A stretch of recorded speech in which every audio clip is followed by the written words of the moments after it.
राधे राधे जय सिया राम।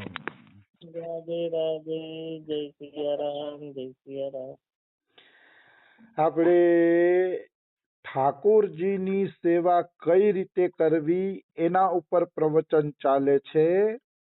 તો એમાં આપણે પ્રશ્ન નંબર 5 પહોંચ્યા છીએ કે મારા લડ્ડુ ગોપાલ અતિશય નાના છે. મતલબ બહુ નાના અમથા લાલજી મેં ઘરમાં પધરાવેલા છે એમ કોઈ પ્રશ્ન કરે છે અને મારા મનમાં આવે છે કે હું નાના લડ્ડુ ગોપાલને છોડીને મોટા લડ્ડુ ગોપાલ ઘરની અંદર લઈ આવું. તો મોટા લડ્ડુ ગોપાલ જો ઘરની અંદર આવી જાય તો એને હું સરસ રીતે સ્નાન કરાવી શકું, વસ્ત્ર પહેરાવી શકું અને ખૂબ જ સરસ રીતે એમની સેવા કરી શકું. તો શું હું મોટા લડ્ડુ ગોપાલ લઈ આવીશ તો નાના લડ્ડુ ગોપાલ નારાજ થઈ જશે? આવો પ્રશ્ન છે. માની લ્યો ઘણાને એમ થાય કે હવે મારે છે ને મોટા ઠાકોરજીની સેવા કરવી છે, નાના ઠાકોરજીમાં મજા નથી આવતી, કારણ કે સેવામાં રસ વધે ને એમ પછી સેવામાં વધુ સમય જાય ને એવું આપણે ગમશે. હવે નાના ઠાકોરજી હોય તો તરત જ સેવા થઈ જાય 10-15 મિનિટમાં, અને મોટા ઠાકોરજી હોય તો 2-2 કલાક લાગે સેવામાં. તો ઘણાને સેવામાં રુચિ જાગી જાય તો મોટા ઠાકોરજી લેવાની ઈચ્છા થાય. એની ભક્તિની શરૂઆત નાનકડા ઠાકોરજીથી થઈ હોય કે કઈ ક્યાંક હું સેવા નહીં કરી શકું તો એટલે નાના ઠાકોરજી લઈ આવ્યા હોય. પછી નાના ઠાકોરજીમાંથી મોટા ઠાકોરજીની ઈચ્છા થાય તો મોટા ઠાકોરજી લઈએ તો શું નાના ઠાકોરજી નારાજ થઈ જાય? આવો પ્રશ્ન છે. તો એનો જવાબ આપે છે, आपके छोटे लड्डू गोपाल ही बड़े बनकर आना चाहते हैं. એક જ લીટીમાં બહુ જ સરસ મજાનો જવાબ આપી દીધો કે નાના ઠાકોરની જ્યારે તમે ભાવપૂર્વક સેવા કરો છો ત્યારે એ જ ઠાકોરજી તમારા ઘરે મોટા બનીને આવે છે સેવાના લોભથી. જેમ કોઈ નાનું બાળક હોય તો ધીરે ધીરે ધીરે એ મોટું થતું જાય છે અને 5-10 વર્ષમાં તો એ બાળક મોટું થઈ જાય છે. એમ ઠાકોરજીમાં આ નિયમ લાગુ પડે છે. માનો તમે જીરોના ઠાકોરથી સેવા ચાલુ કરી, પછી જેમ તમારી સેવાની ભૂખ વધતી જશે એમ લડ્ડુ ગોપાળ પણ મોટા મોટા આવતા જશે. આપણા જ નાના ઠાકુર મોટા થઈને આપણી પાસે આવવા માંગે છે, કારણ કે આપણી સેવાની ભૂખ વધી જશે તો ભગવાનને એવો ભાવ જાગશે કે હું મોટા સ્વરૂપમાં આવી જાઉં એટલે આ વધુ સમય મારી સેવામાં લાગેલો રહીએ. એટલે આપણા જ ઠાકુરજી મોટા થઈને આવવા માંગે છે. એટલે ક્યારેય એવું નહીં વિચારવાનું કે મોટા ઠાકુરજી લેસી તો નાના ઠાકુરજી નારાજ થઈ જશે. આવું ક્યારેય વિચારવું જોઈએ નહીં. ખેલ બધાય ભગવાનના જ છે. જેમ જેમ તમારી સેવાની ભૂખ વધતી જશે એમ અનેક સ્વરૂપે ભગવાન તમારી પાસે આવતા જશે અને તમારી સેવા લેતા જશે. અમારા વૃંદાવનમાં તો એક સંત પાસે 250 શાલિગ્રામ છે. 250 શાલિગ્રામ. વિચારો તમે એની કેવી સેવાની ભૂખ હશે, એની કેવી સેવાની ભાવના હશે કે 250 શાલિગ્રામ એની પાસે છે. તો એનો અર્થ એવો નથી કે બીજા શાલિગ્રામ ભગવાન નારાજ થઈ જશે. 250 ને ભેગા રાખો તો બધાય હંપીને રહીએ, કારણ કે ભગવાનની અંદર કોઈ દી કજિયો ન હોય, કજિયો માણસમાં હોય. આ મારા ભેગો રહેશે ને આ નહીં રહે ને આ ને તે ને એ બધું માણસમાં હોય, ભગવાનમાં નથી હોતું. તો 250 શાલિગ્રામ. તો એકવાર અમારા સુખરામ બાબાને એ ત્યાં ગયા હતા ને તો એણે કીધું કે તમારી પાસે તો 250 શાલિગ્રામ છે, 1-2 શાલિગ્રામ અમને આપી દો ને. ત્યારે એ સંતે મસ્ત જવાબ આપ્યો કે અહીંયા ઠાકોરજી આવે છે, ઠાકોરજી જાતા નથી. આવ્યા પછી ઠાકોરજી અહીંથી જાતા નથી. એટલે કહેવાનો ભાવ શું છે કે આપણા નાના ઠાકોરજી મોટા બનીને આપણી પાસે આવવા માંગે છે. એટલે ક્યારેય એવું નહીં વિચારવાનું કે મોટા ઠાકોરજી આવી જશે તો નાના નારાજ થઈ જશે. તો મોટા ઠાકોરજી લડ્ડુ ગોપાલ ઘરે લઈ આવવામાં કોઈ દોષ નથી. જો કોઈને એવો ભાવ થાય કે મારે મોટા ઠાકોરની સેવા કરવી છે તો અબ ઘડી એ વિચારને અમલમાં મૂકી દેજો, તમને કોઈ દોષ નહીં લાગે. મોટા ઠાકુર આવશે તો વધુ સેવામાં લાગશો તો તમારું વધુ ભજન બની જશે. એટલે જરૂર લઈ આવવા જોઈએ. તો કે તો પછી નાના ઠાકોરનું શું કરવું? તો કે નાના ઠાકોરના બે રસ્તા છે.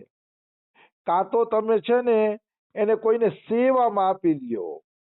પાસ પડોશમાં કોઈ બેન હોય, બેનો દીકરીઓ હોય, બુઆ ભત્રીજી હોય, દેરાણી જેઠાણી હોય, કોઈ પણ હોય, તો જે સેવા કરવાના ઈચ્છુક હોય એને તમે સેવા આપી દો. ગંગાજીમાં પધરાવી શકાય, પણ એ ખંડિત થાય ત્યારે પધરાવાય. હાજા હોય ને તો બે રસ્તા છે. કાં તો કોઈને આપી દો નાના ગોપાલજી, અને કાં તો નાના મોટા બેયની સેવા તમારા મંદિરમાં કરો. આ જ એનો રસ્તો છે ઠાકોરજીનો. તો મોટા લડ્ડુ ગોપાલ લાવો, નાના બીજાને આપી દો, તો બે ફાયદા થશે. તમારી પણ સેવા વધી જશે, મોટા લડ્ડુ ગોપાલ આવી ગયા એટલે, અને જેને નાના ઠાકોરજી આપશો એના પણ ભજનના શ્રી ગણેશ થઈ જશે. એ પણ પ્રભુ ભજનમાં લાગી જશે. એટલે આમાં કાંઈ ખોટ નથી, બધાને ફાયદો છે. આવી વસ્તુ છે. હવે અહીંયા આજે રામસુખદાસજીના શિષ્ય છે શિવબલી બ્રહ્મચારી, એને બધા લડ્ડુ ગોપાલ વાલે ભગત કહેતા. એ શિવબલી બ્રહ્મચારી એકવાર હરિયાણામાં ઠાકોર સેવા અને ભક્તિનો પ્રચાર કરવા ગયા. તો ઠાકોર સેવા અને ભક્તિનો પ્રચાર કરવા ગયા ને, તો અહીંયા એને એક ડોક્ટર સાહેબ મળ્યા. એ ડોક્ટર સાહેબ એમ કહે છે કે અમારે નાનકડા તો લડ્ડુ ગોપાલ છે જ, હવે મારા મનમાં છે કે હું મોટા લડ્ડુ ગોપાલ લઈ આવું. તો બોલો આ નાના લડ્ડુ ગોપાલનું શું કરવું? એ કે તો શિવબલી બ્રહ્મચારી કહે છે કે તમારા નાના ગોપાલજીને બીજા કોઈને આપી દો. ત્યાં તો એક નાનકડી લાલી ત્યાં બેઠી હતી. એ લાલીએ કીધું, ડોક્ટર સાહેબ તમારા નાના લડ્ડુ ગોપાલ મને આપી દો, મારે એની સેવા કરવી છે. તો ડોક્ટર સાહેબે એને લડ્ડુ ગોપાલે આપ્યા, એનું મુકુટ આપ્યું, બાલ આપ્યા, બંસી આપી, પોશાક આપ્યા, સિંહાસન આપ્યા, બધું આપી અને છોટા લડ્ડુ ગોપાલ એ બાલિકાને આપી દીધા. આનો મતલબ અહીંયા એમ કહેવા માંગે છે કે મોટા ભગવાન આવશે તો નાના ભગવાનની સેવા કરવા વાળો કોઈ ને કોઈ પેદા થઈ જ જશે. તમારા ઠાકોરજી નવરા નહીં રહે, એ મારી ગેરંટી છે. અમારા પોરબંદરમાં એક બેન છે, એને કોઈ મંદિરે ઠાકોરજી મૂકી ગયા હતા, તો મંદિરેથી એના ઘરે પૂજા કરવા પહોંચી ગયા છે. ભલા ઠાકોરજી તો પોતાનો રસ્તો કરી જ લે છે. મંદિરમાં મૂકી આવશો કોઈને કીધા વગર, તો મંદિરમાંથી પણ સેવા પૂજા કરવા વાળા અવશ્ય તમને લઈ જશે, નિશ્ચિત લઈ જશે. એમાં કોઈ પણ પ્રકારની શંકા નથી. કહેવાનો ભાવ છે કે તમને મોટા ઠાકોર લેવાનો ભાવ થાય તો લઈ લ્યો, નાના ઠાકોરજીની વ્યવસ્થા આપને આપ થઈ જશે. જેમાં ડોક્ટર સાહેબે, હરિયાણાના ડોક્ટરે મોટા ઠાકોરજી લીધા, તો લડ્ડુ ગોપાલ નાની બાલિકાએ લઈ લીધા. કોઈને કોઈ ભગવાન મોકલી જ દેશે. એટલે એ કોઈ દી ચિંતા નહીં કરવાની કે નાના ઠાકોરનું શું થશે, મોટા લેસી તો આ તે, એવી કોઈ ચિંતા કરવાનું કોઈ કારણ નથી. એટલે જેને મન થાય એ મોટા લડ્ડુ ગોપાલ લાવી શકે છે અને ભાવપૂર્વક એમની સેવા પૂજા કરી શકે છે. હવે પ્રશ્ન નંબર 6 છે, ખંડિત લડ્ડુ ગોપાલની મૂર્તિ ઘરમાં રાખી શકાય કે નહીં? માનો ગોપાલજી કે કોઈ આપણા ઠાકોરજી ખંડિત થઈ ગયા, તો એ મૂર્તિને ઘરમાં રાખી શકાય કે નહીં? તો સૌથી પહેલા હું આમાં છે ને રામકૃષ્ણ પરમહંસની કથા સંભળાવવા માંગી છે. કારણ કે મને એ ઉત્તર આવો બહુ જ ગમે છે, અને આની અંદર પણ એ જવાબ આપવામાં આવ્યો છે. વાસ્તવમાં એવું છે કે રામકૃષ્ણ પરમહંસના દક્ષિણેશ્વરની અંદર 3-4 મંદિરો છે. મેઇન મંદિર છે કાલી મંદિર, પછી એક નાનકડું રાધાકૃષ્ણનું ગોપાલ મંદિર છે, એક કાંઈક દેવી દુર્ગાનું નાનકડું એવું મંદિર, બીજા 2-3 મંદિરો છે એની અંદર, એ મને ખાસ ખબર છે, એમાં લખ્યું છે. એવામાં આ જે રાધાકૃષ્ણનું મંદિર હતું ને, એની મૂર્તિ તૂટી ગઈ એક વખત, ખંડિત થઈ ગઈ. તો બધા લોકો એમ કહેતા હતા કે આ ખંડિત મૂર્તિને પધરાવી ગંગાજીમાં અને આપણે બીજી મૂર્તિને પધરાવી. બધાનો એવો વિચાર હતો, પણ રાણી રાસમણીને રામકૃષ્ણ પરમહંસમાં અપાર શ્રદ્ધા હતી. એટલે રાણી રાસમણીએ રામકૃષ્ણ પરમહંસને પૂછ્યું, કારણ કે ત્યારે મંદિરનું બધું સંચાલન રાસમણીના હાથમાં હતું એમ. હમ એ રાણી રાસમણી હતી તો શૂદ્ર જાતિની, પણ ઓમ રાણી હતી એટલે બધુંય મંદિરનું એના હાથમાં હતું. હમ એટલે એને પૂછ્યું રામકૃષ્ણ પરમહંસે કે આમાં શું કરાય? તો રામકૃષ્ણ પરમહંસે છે ને ભાવ વાળો જવાબ આપ્યો, નિયમ વાળો જવાબ નો આપ્યો. હમ નિયમ વાળો જવાબ તો એવો છે કે ખંડિત મૂર્તિને પધરાવીને નવી બેસાડી દેવી એમ. હમ પણ રામકૃષ્ણ પરમહંસનું હૃદય ભાવ પ્રધાન હતું, હૃદય પ્રધાન હતું. એટલે રામકૃષ્ણ પરમહંસે એમ કીધું રાણી રાસમણીને કે તમારો જમાઈ લૂલો લંગડો થઈ જાય તો તમે એનો ઈલાજ કરાવીને ઘરમાં રાખો કે પછી ગંગાજીમાં પધરાવી દેશો. હમ ત્યારે રાણી રાસમણી સમજી ગયા કે રામકૃષ્ણ પરમહંસ શું કહેવા માંગે છે. જેમ આપણા સંતાનો હોય, સગાવાલા હોય, એ લુલા લંગડા થઈ જાય તો આપણે એને પધરાવી નથી દેતા, પણ એનું પાલન પોષણ કરી છીએ. એવી રીતે ઠાકુર ક્યારેક ખંડિત થઈ જાય તો એનું સમારકામ કરીને એને પાછા પૂજામાં પધરાવી શકાય, કારણ કે જીવતા જાગતા સ્વરૂપ છે આપણા, એટલે એને આપણે પૂજામાં રાખી શકાય છે. આવો શ્રી શ્રી રામકૃષ્ણ પરમહંસનો જવાબ ઈ જમાનામાં પણ હતો. અમારા ઠાકોરજી 2 વખત ખંડિત થઈ ગયા છે. મારી બેન સેવા કરતી હતી તો ઠાકોરજી પડી ગયા તો ઠાકોરજીનો કાંડેથી હાથ ભાંગી ગયો હતો.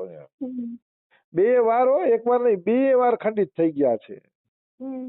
છતાં પણ અમારા ઠાકોરજીનો ફોટો જોજો, કોઈ એમ ન કહે કે આ જાગ્રત નથી, અથવા કોઈ એમ ન કહે કે આ ઠાકોરજી ખંડિત થઈ ગયા છે. એવા દિવ્ય લાગે છે આજે પણ.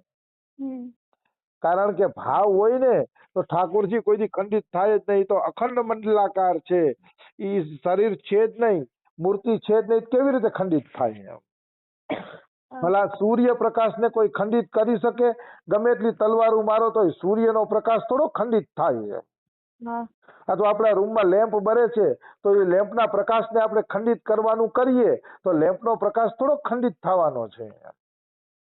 એવી રીતે ભગવાન ચિન્મય છે, ભગવાન દિવ્ય છે, ભગવાન ક્યારેય ખંડિત થતા નથી.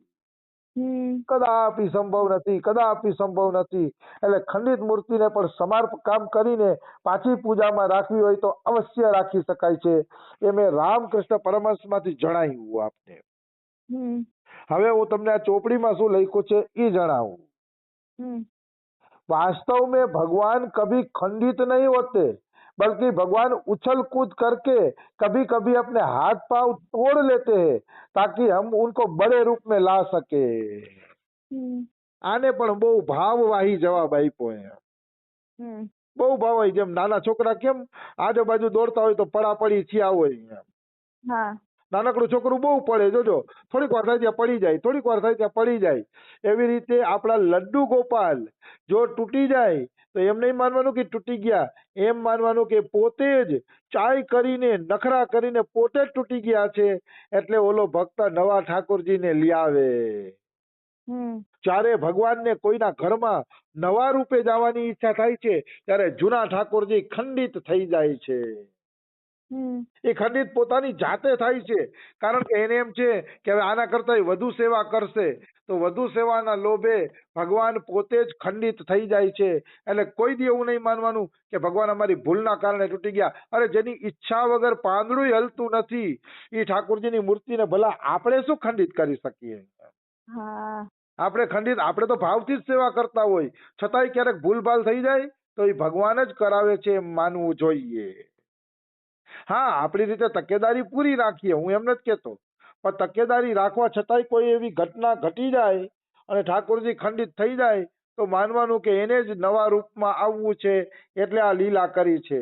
કોઈ હનુમાન પ્રસાદ પોદારને પૂછ્યું કે સોમનાથનું મંદિર 18 વખત તૂટ્યું, 18-15 વખત જેટલી વાર તૂટ્યું તો ભગવાન મહાદેવે કેમ પોતાની રક્ષા ન કરી?